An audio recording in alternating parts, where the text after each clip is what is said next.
Hi, I'm Michael Knowles. I'm host of The Michael Knowles Show, and today I have been tasked with explaining the traditional Latin Mass at 5 increasing levels of difficulty, from little kids all the way up to a theologian. How much do you know about the differences between the traditional Latin Mass and the new Mass? So usually Novus Ordo for me, it's quicker.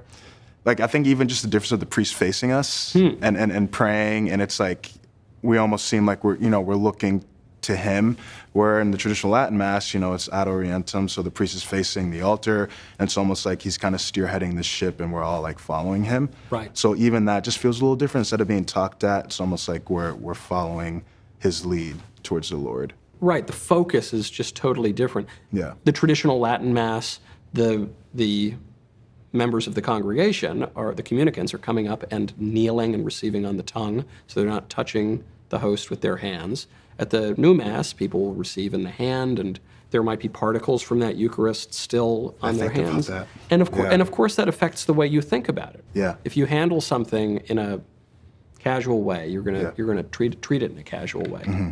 There's this idea, this Catholic idea of lex orandi, lex credendi, that the way that we worship is going to influence, dictate maybe, the way that we believe. Mm-hmm.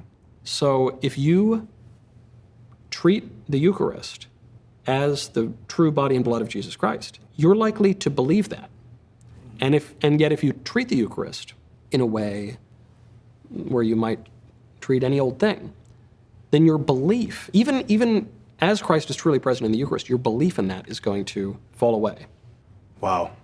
What other differences do you notice? The silence as well, the contemplation. So the prayers, the Eucharistic prayer, it's all silent.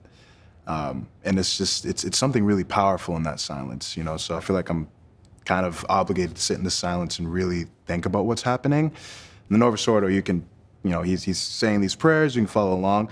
But I think a lot of the time, even then, I just kind of I'm just hearing the words and not really like praying with him. I think because our world is so noisy, instant gratification and just constantly being preoccupied with things, when it's like there's this time of silence and you have to enter into it, I feel like it forces me to actually take note. Oh, wait, there's quiet happening right now.